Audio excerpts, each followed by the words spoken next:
Hello दोस्तों, स्वागत है आपका मेरे YouTube चैनल पर। और दोस्तों, आज की इस वीडियो में हम बात करेंगे इंटरव्यू के एक और क्वेश्चन की, जिसमें कि बच्चे काफ़ी परेशान हो रखे हैं कि जी हमने प्रेफरेंस जो भरी थी उसके ऊपर अगर हमसे कुछ पूछ लिया तो हम क्या कहेंगे।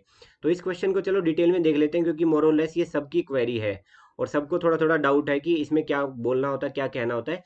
उससे पहले छोटी सी मेरी इंट्रोडक्शन, ये मेरा नाम है, पीओ पोस्टेड था मैं ओबीसी बैंक में, उससे पहले बैंक ऑफ बड़ौदा और हरियाणा ग्रामीण बैंक में मेरा पीओ में सिलेक्शन हुआ था। प्रेजेंटली मैं एमओडी में जॉब कर रहा हूँ। और चलिए पॉइंट पे आते हैं सीधा, बिना टाइम वेस्ट किए। प्रेफरेंसेस, सबसे पहले तो देखिए वो आपसे ये सवाल पूछ क्यों रहे हैं। देखिए, प्रेफरेंस भरने में आप मान लो यहाँ से लेके यहाँ तक आपको चॉइसेस दी गई थी, आपने इस बैंक को नीचे प्लेस किया, इस बैंक को ऊपर प्लेस किया, इसको यहाँ प्लेस किया, इसको यहाँ प्लेस किया। वो इसके पीछे ना आपकी रीजनिंग जानना चाहते हैं बेसिकली। अदरवाइज ये क्वेश्चन कोई इंपॉर्टेंट नहीं है। अल्टीमेटली आप पब्लिक सेक्टर बैंक में जाने वाले हो, जिस तरह से मर्जर हो रहा है आज निकल सारे एक ही बैंक में जा पहुंचने हैं।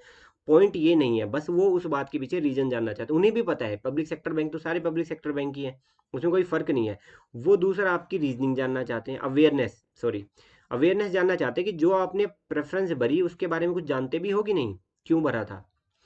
एक दो क्वेश्चन ना आपसे सिर्फ टॉप की एक दो चॉइस के ऊपर पूछा जाएगा। ऐसा नहीं है कि मान लो आपने इतनी प्रेफरेंसेस भरी तो सारों के बारे में, ये ऊपर क्यों, ये नीचे क्यों, ये ऊपर क्यों, नीचे क्यों ना।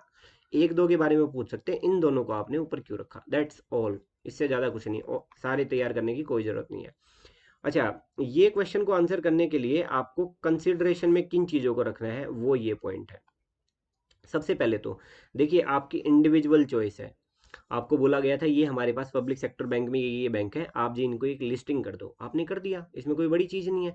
तो आप मतलब ये कोई बहुत बड़ा पॉइंट नहीं है कि मैं किसको ऊपर रखूं किसको नीचे रखूं। बट इतना एटीट्यूड अगर इंटरव्यू में दिखा दिया, वो रिजेक्ट कर देंगे आपको। तो जो भी आपने रीजनिंग लगाई थी ना उस टाइम पे, उसको ऑप्ट करने के लिए कुछ तो सोचा होगा ना यार आपने, कि ये पहले इसलिए भर देता हूँ क्योंकि बड़ा बैंक है, पैसे ज़्यादा मिलेंगे, ये मेरे एरिया में है। मतलब कोई तो लॉजिक लगाया होगा। वही रीजनिंग के साथ आप स्टिक करो, कोई फर्क नहीं पड़ रहा, बी ऑनेस्ट। ठीक है, सबसे पहला पॉइंट तो। बट हाँ चलो, सबसे पहले भाई चलते हैं, अभी जेन्युइन रिप्लाई जो है ना वो रखो। या तो मार्केट कैप हो सकता है भाई, जैसे कोई बड़ा बैंक है, बड़ा बैंक होगा तो पे एंड पॉक्स अच्छे होंगे, अलाउंसेस जैसे अच्छे होंगे वहाँ के। ठीक है। या फिर आपका रीजनल कोई बैंक है, जैसे कि मान के चलो आप बोल सकते हो बैंक ऑफ बड़ौदा है, और आप राजस्थान या फिर जो है राजस्थान या गुजरात से बिलोंग करते हो। बेसिकली जो बैंक ऑफ बड़ौदा है ना, उसका एरिया ऑफ ऑपरेशन जो है वो, मतलब अगर मान के चलें, इंडिया का ये बड़ा ही गंदा सा मैप बना दिया है मैंने। तो राजस्थान और गुजरात के इस एरिया में ना बेसिकली आपका बैंक ऑफ बड़ौदा ऑपरेट किया करता था पहले। ठीक है। अभी तो मतलब उसका डाइवर्सिफाई हो गया है, बट स्टिल आप इस एरिया से बिलोंग करते हो, आप बैंक ऑफ बड़ौदा बोल दो। वो एक रीजनल फैक्टर आ गया कि जी मैं इस एरिया से हूँ, तो मैं इस चीज़ों को मतलब इस वजह से मैंने ये भर दिया। बट अभी आपका नेगेटिव पॉइंट बन जाएगा, इससे तो ये पोर्ट्रे हो रहा है बॉस कि आप ना लोकल पोस्टिंग चाहते हो, और कल को जब आप बैंक में आ गए तो आने के बाद ना आप अपने पॉलिटिकल इन्फ्लुएंसेस यूज़ करोगे, या फिर ट्रांसफ़र में आप जितना हो सकेगा वो अपने एरिया में रहने की कोशिश करोगे। ये तो नेगेटिव हो गया। बट आप इसको पॉजिटिव कैसे बोलोगे? पॉजिटिव बोलना है कि सर इस एरिया के लोगों को, इस एरिया के कल्चर को, यहाँ के कॉन्सेप्ट को, यहाँ के सोशल स्ट्रक्चर को मैं समझता हूँ। तो मुझे लगता है कि मैं एक ज़्यादा बेटर एसेट हो सकता हूँ इस एरिया में अगर मैं काम करता हूँ, तो इसलिए मैंने प्रेफरेंस में डाल दिया। तो मैंने ये तो कहा ही नहीं है कि मैं, अगर मेरे को बैंक ऑफ बड़ौदा नहीं मिला तो दूसरे में काम नहीं करूंगा मैं। तो पब्लिक सेक्टर बैंक तो मैंने सारे भरे हैं, वो प्रेफरेंस है। प्रेफरेंस का बेसिस मेरा ये था, और रीजन मेरा ये था कि जी मैं ज़्यादा अच्छे से समझूंगा तो अच्छे से मैं सर्व कर पाऊंगा। पंजाब एंड सिंध बैंक को लेके लोग बोलेंगे कि भाई मेरे को उस एरिया से मैं हूँ तो मैं कनेक्ट कर पाता हूँ। तो ये एक जेन्युइन रिप्लाई आपका हो सकता है। अब मान लीजिए, जिसके लिए आप ये वीडियो देख रहे हो, कि आपने रैंडमली प्लेस कर दिया है, कोई खास रीजनिंग उसके पीछे लगाई नहीं, बट स्टिल कुछ ना कुछ तो लगाई होगी ना यार। कुछ ना कुछ तो रहा होगा, ऐसा तो हो ही नहीं सकता आपने ये ऊपर ये नीचे क्यों रख दिया। नहीं कुछ भी समझ में आ रहा है ना, तो बोल दो जी मेरे को किसी ने सजेस्ट किया था। कौन है वो? किसी मेरे कोई पर्सनल जो है रिलेटिव हैं या दोस्त हैं जो भी हैं, वो बैंक में हैं, सो एंड सो पोजीशन पे पोस्टेड है, उन्होंने मेरे को गाइड किया, मेरे को इतनी नॉलेज नहीं थी बैंक के इंटरनल उसके बारे में, तो मैंने उनकी मान ली और ये पॉइंट जो है मैंने भर दिए। अब आप, अगर आपको लगता है कि वो पॉइंट आपके लिए वैलिड है, तो आप उस पॉइंट पे स्टिक करो। आपको लगता है कि ये पॉइंट अब वैलिड नहीं है और आप डिसएग्री करते हो, मतलब अब आपको वो चॉइस उतनी ज़्यादा पसंद नहीं आ रही है, तो बोल दीजिए मुझे पता नहीं था इसलिए मैंने भर दिया, बट मेरे लिए कोई दिक्कत नहीं सर। पब्लिक सेक्टर बैंक है, मेरे को जहाँ अपॉर्चुनिटी मिलेगी, जहाँ काम करने का मौका मिलेगा, मैं करूँगा। तो आप ना उसके पीछे ये सब थोड़ा सा कनेक्ट कर सकते हो, इसको किसी तरह से अपने आप के साथ कनेक्ट कर लो।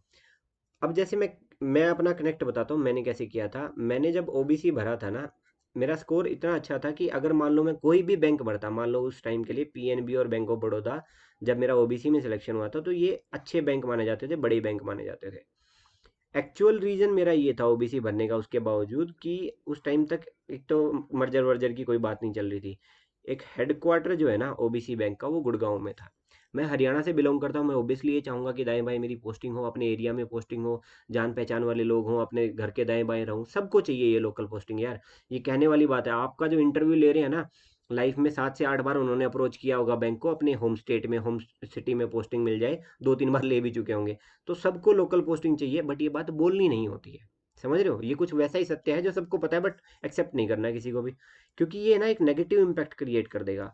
मैंने अगर गुड़गांव इसलिए बोल दिया होता कि हरियाणा में इसके मेजर ऑपरेशंस हैं, तो जी मैं ओबीसी चूज कर रहा हूँ, वो मेरा नेगेटिव बनता। बट मैंने इसको पोर्ट्रे कैसे किया कि जब मैंने सर बीटेक के लिए जब मैंने शुरू किया था अपना, तो मैं स्टडी लोन के लिए अप्लाई किया था वहाँ पे। बट समहाउ वो एक अलग कहानी है कि वो रिजेक्ट हो गया था। तो मतलब रिजेक्शन के बाद जो है हमने भी उसको आगे ज़्यादा परस्यू नहीं किया था। वो एक अलग स्टोरी है, उसके ऊपर नहीं जाते हैं। तो मेरे को ये था कि इस बैंक के साथ मेरा एक कनेक्ट है। और वो कनेक्ट कैसे है कि जिस टाइम पे लोन अकाउंट के लिए गए थे, तो उसी टाइम उन्होंने पहले मेरा सेविंग अकाउंट खोला था। और आज भी सर मेरा जो सेविंग अकाउंट है, इकलौता अकाउंट, वो ओबीसी बैंक के साथ है। तो मेरी अटैचमेंट है कि जिस बैंक में मेरा अकाउंट है, उसी बैंक में मैं एज एन ऑफिसर मैं पोस्टेड होऊंगा। तो ये मेरे लिए बड़ी एक अच्छी सी फीलिंग होगी, इसलिए मैंने इसको प्रेफरेंस में डाल दिया। अदरवाइज आपको मेरे को ओबीसी के बजाय बीओबी दे दो, मेरे को चाहे जो मर्जी बैंक दे दो आप, मैं वहाँ काम करूंगा। वो मैं भर तो रहा हूँ उसके अंदर की ऑल इंडिया पोस्टिंग के लिए मैं कंसेंट दे रहा हूँ अपनी। कंक्लूजन क्या है कि ये फर्क ही नहीं पड़ता आपने क्या प्रेफरेंस भरी है, फर्क ये पड़ता है आप उसको कैसे रीजनिंग में कन्वर्ट करते हो। देखिए ऑनेस्ट रहोगे तो उतना ज़्यादा अच्छा है, क्योंकि ऑनेस्टी के साथ ना आपकी कन्विंसिंग पावर जो है ना वो काफ़ी बढ़ जाती है, आप कॉन्फिडेंट होते हो। अगर आप कोई चीज़ फैब्रिकेट करके बोल रहे हो ना, तो उतना कॉन्फिडेंट और उतना कन्विंसिंग नहीं लगोगे। बट अगर आपका जेन्युइन रीजन है ना, आप बड़े कॉन्फिडेंट फील करोगे इसके अंदर। किसी भी तरह से ना उस चीज़ को कनेक्ट कर दो, जो भी आपने चूज किया है उसको कनेक्ट कर लो किसी तरह से, दोस्त के थ्रू, अपने थ्रू, किसी भी तरह से उसको कनेक्ट करके जस्टिफाई कर दो जी मैंने इसलिए भरा था। और दोस्तों ये सारी वीडियोस ना मैं डाल चुका हूँ इंटरव्यू की, देख लो, आप ही के काम की हैं। अगर किसी एक पॉइंट भी अगर काम आ गया तो आपको ये वर्थ फील होगी इनको देखने की, भाई कि आपने ये वीडियो देखी थी तो आपके काम आई किसी तरह से। और दूसरा ना, अ, दोस्त घबराने की जरूरत नहीं है। आपने प्री निकाला है, उसके बाद आपने मेंस निकाला है, तो इंटरव्यू कौन सी बड़ी चीज़ है यार कि आपकी आपसे नहीं निकलेगा, क्यों परेशान हो रहे हो। और दूसरा, प्री मेंस मान लो एक बार के लिए, हमारी दिक्कत ये है कि हम उस फेलियर को एक्सेप्ट करने को तैयार ही नहीं होते कि अगर मैं फेल हो गया तो मैं क्या करूंगा। बॉस आपने प्री और मेंस निकाला है, 90% चांस है इसके बाद जो भी आप एग्जाम दोगे ना, आप प्री और मेंस फोड़ दोगे, क्योंकि अब आपने वो कोड क्रैक कर लिया है कि कैसे निकलता है, वो लेवल आ गया। अब आपके सारे प्री मेंस निकलेंगे। ये इंटरव्यू नहीं तो किसी और इंटरव्यू में निकाल लेंगे। ये नहीं तो आरबीआई में जाएंगे, आरबीआई नहीं तो एसबीआई में जाएंगे, एसबीआई नहीं तो एसएससी में चले जाएंगे। यार क्यों घबरा रहे हो इतना, तो टेंशन ना लो। तो घबराने की जरूरत नहीं है, आप अपनी तैयारी आपने बहुत अच्छे से करी है, खुद के ऊपर भरोसा रखो, आपका निकल जाएगा। और दूसरा, आपको कोई भी और वीडियो चाहिए तो कमेंट सेक्शन में मुझे लिख दीजिए। जिस कमेंट पे ज़्यादा लाइक आएंगे तो मुझे उससे ये पता चल जाएगा कि ज़्यादा लोग इस वीडियो को देखना चाहते हैं, तो मैं उस वीडियो को प्रायोरिटी पे बनाऊंगा। और good luck for your interview, thank you so much for watching. जय हिंद, जय भारत।